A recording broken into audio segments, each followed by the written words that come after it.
When I grew up, it was considered a mortal sin to miss Mass on Sunday without a good reason. A good reason could be considered anything that made it too difficult to get there, like travel or sickness or another grave responsibility. When I was growing up, I tried all three of those good reasons with my mom and dad over and over again, just so I could skip Mass on any given Sunday. But Mom and Dad seemed to have x-ray vision because they could see right through them all. Mom, I can't go to Mass this morning, I'm sick. Later that afternoon, Mom, I feel better, can I go out and play? Her response, Gary, if you're too sick to go to Mass, you're too sick to play. Then there was travel. Mom, we went all the way to Grandma's. Can we skip Mass today? That's travel. Gary, that was last night. Urgent became, I've got too much homework. That didn't work either, because what all I heard was, you had all weekend to do that homework, Gary. Our catechism describes Sunday Mass in these words. Sunday Mass is the primary day of obligation and a grave duty for serious disciples of Jesus. A primary day of obligation and a grave duty for serious disciples of Jesus. The words mortal sin no longer appear there. Those words don't appear in the Code of Canon Law, nor do they appear in the Catholic Catechism of our church. There's no longer this quid pro quo approach that if you don't go to Mass, that means you're going to hell. But maybe, it does put us in some sort of kind of personal hell to not go to Mass. No, I'm not talking about the eternal damnation stuff right now, but maybe not having a regular practice of faith and that building Mass into our lives does indeed leave us more liable to hell, more liable to the angst that comes from finding ourselves disconnected, disoriented, and rudderless. So that when the hard times come and I'm facing some sort of loss or another thing, there's this sort of hellish anguish, really, that can settle in my life that comes from finding myself disconnected, disoriented, rudderless. I see it all the time. In the hard times, some people who have a practice of faith make it through in usually a shorter time and end up less bitter about what just happened to them. I'm not making that up. I'm telling you the truth. In 40 years of working with people in the church and outside the church, I can see that people who have the practice of faith built into their life, they get through the difficult, that's still hard. Hard as hell, really. But they get through the difficult days in a shorter time and with a quality of life emerging way sooner than if they don't. I see it all the time. They're much more able to move forward through the difficult days and grow from it. There seems to be, in people who have a habit of faith, there seems to be this active ingredient in them that's there for them when the stuff hits the fan. And the active ingredient, this thing we are doing tonight together, provides for them is hope. It's hope that helps them find their way through and out to the other side. It's that active ingredient of hope that this practice can give them that makes them more resilient so that they can bounce back sooner and better. Or maybe I should say not bounce back, but bounce forward. The consistent practice of Mass built into our lives provides the firm ground we stand on when we face challenges, when things are taken away from us, And I don't want life to catch you groundless. I don't want life to catch you without that active ingredient of hope available to you then when you need it the most. I love you too much to think that that would happen to you. And certain things are necessary for resilience. And bar none, the practice of Mass and community will help us the most to stay out of hell.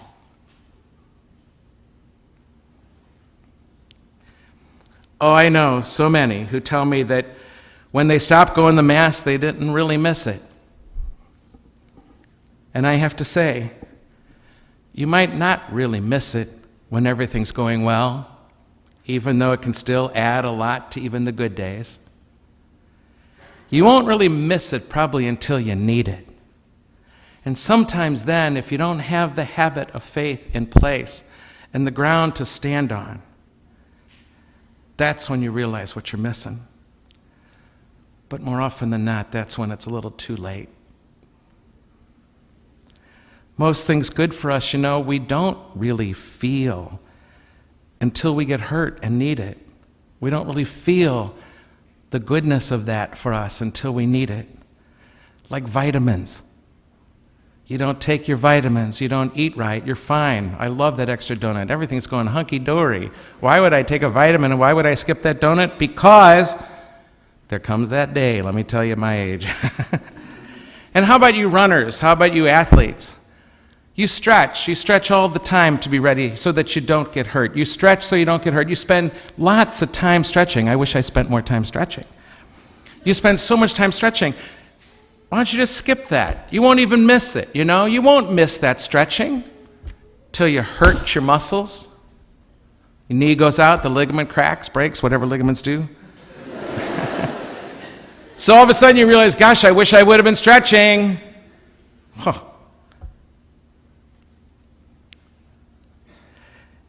Most things good for us aren't felt until we get hurt or we need it.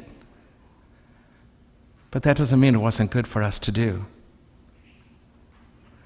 I have a sign on my door over here. I wanted to put it all over the dorms, but Troy told me it sounded too much like your mom and dad. It just simply says, Sunday Mass is good for you. It's only on my door, and nobody really sees it but me. But you guys, I really believe that. I really believe that. Is this shameless self-promotion by a priest of his institution? You can choose to think that, but that would not be accurate. I can say that I'm not in this for the money.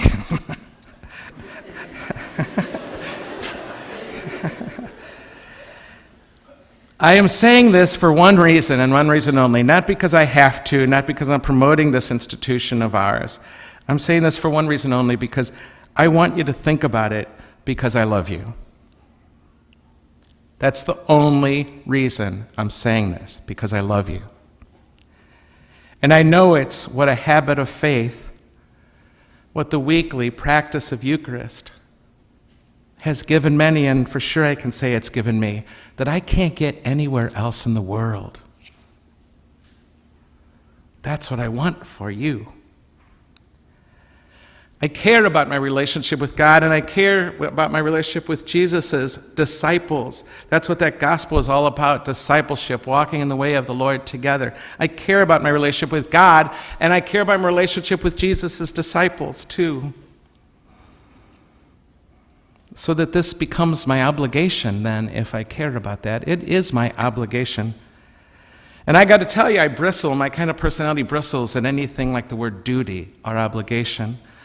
But now I understand that there's also duties and obligations in friendship if I make a friend, or in my family if I decide to let my family matter to me. There's certain things that I'm obliged to do that are my duty to do, even if I don't feel like it. If I take that relationship seriously. But I have to say, Mass without community can become fanatical. And community without Mass can become just another country club. Fanatical because can fall into ideology and illusion about without accountability that only relationship can give us, and that dimension can be all about ideas.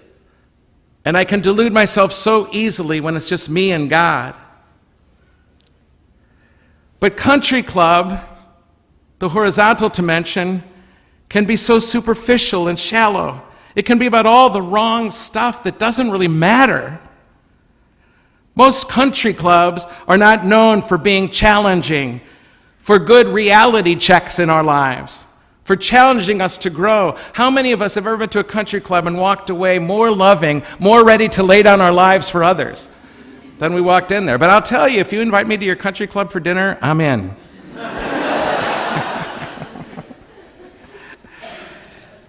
Therefore, far from mere obligation, as real as that is to me now, and I take that seriously, I have obligations. Far from mere obligation, it's a privilege.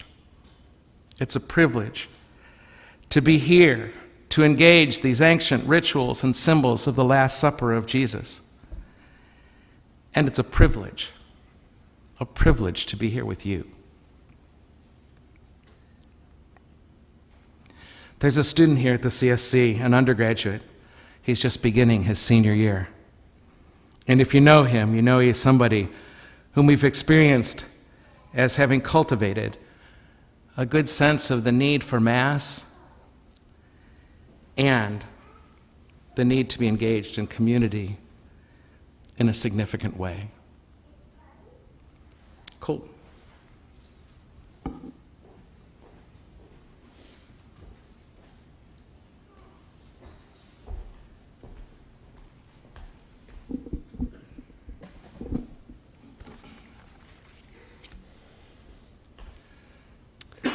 I am weak. My name is Colton Calandrella, and I'm a senior at WashU. Tonight I want to briefly share with y'all my experience with faith-sharing groups, small groups, specifically here at the Catholic Student Center. But the first thing you should know about me is that I'm very, very weak. In countless ways, I fall short of the goals I set for myself. Most importantly, I want my relationship with Jesus to be the single most important thing in my life. I want to put Christ at the center of everything that I do. Yet, I'm an extremely weak-willed individual. I'm lazy, I'm arrogant, I'm hypocritical, I'm afraid, I have very little self-control. So you see, the reason you'll find me here every Sunday is the same reason I choose to join small faith groups. It's the only way that my faith gets stronger. But I didn't always think like that. I was reluctant for a long time to share anything, especially my weaknesses, in small group environments. I felt it would show weakness. But for some reason, I decided to trust my group leader when he said that authentic sharing was the only way I would get the most out of the experience. So I did share. Instead of judgment and condemnation, my sharing was greeted with love and respect. And the sharing was so worth it. I find that my behavior is inescapably affected by the people around me, and I try very hard to surround myself with people who have a strong moral compass.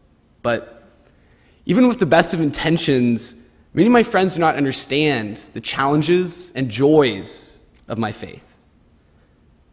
And when I can't commiserate about the challenges, they seem more daunting. When I can't celebrate the joys of God, they fade into the background. But gathering with peers who understand, gathering in that community, that rejuvenates me. And even though I primarily made the decision to participate in faith groups for the benefit of my spirituality, I discovered other graces I didn't expect. I forged relationships that endure to this day. Whether it's with Eddie Falkowski, a recent graduate who I first got to know as a freshman in a small group here at the CSC, or Megan Herbst, our current CSU president, whose infectious smile I first got to know as leader of her small group. These are the type of relationships that last. I'll close by saying this. For my first 3 years at WashU, I fell into the very cliche trap of getting overly busy.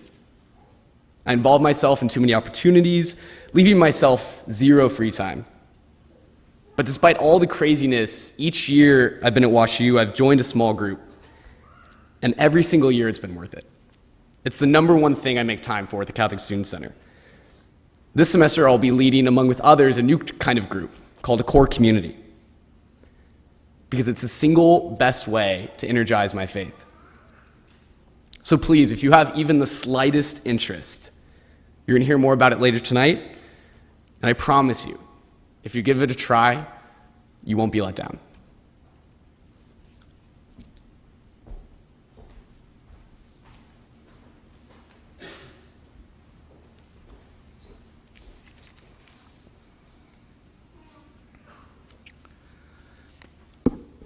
My entree into church was community, that horizontal dimension of things.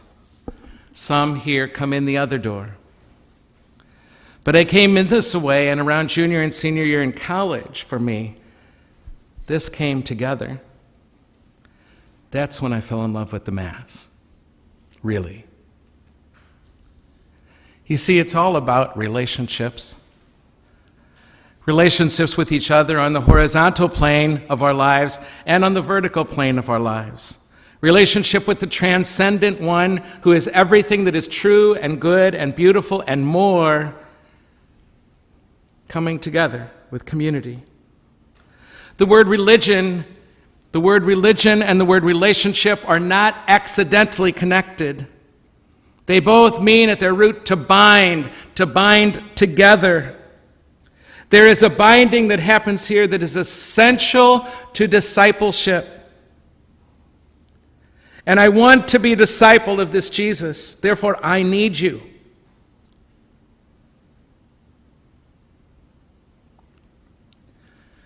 One last thing.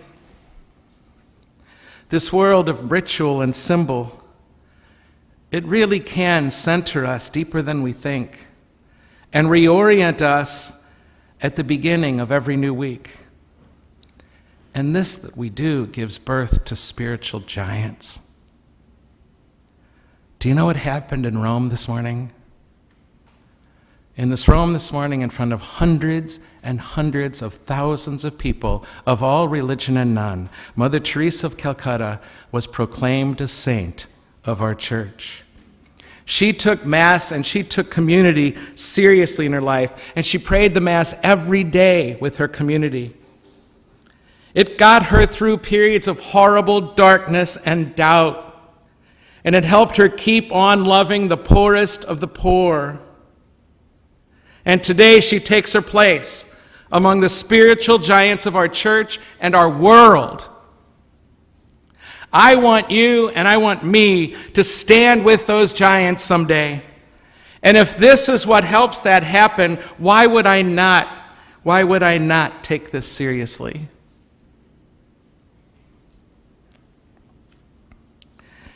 If you choose to make a part of your university life, your life here, the practice of Mass and some practice of community, I promise I won't worry about you going to hell. Definitely not hell after you die. But I'm talking about those hells we put ourselves in too often. You're made for heaven now and at the hour of your death. Amen.